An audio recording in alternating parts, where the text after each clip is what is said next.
how to save post on Facebook Lite. Hello guys, in today's video I'm gonna show you how to save post on Facebook Lite. First thing, go to Facebook Lite. Here you will find these three lines in the top corner. Click on it and go down until you find settings, and not settings, click on your profile and select any post you want to save. Just click these 3 points here and click save post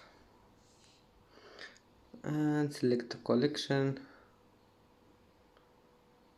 and as you see the post has been added to the collection. And that's it for today's video. If you like this video, please don't forget like and don't forget subscribe, and thank you for watching this video until the end, and see you in the next video.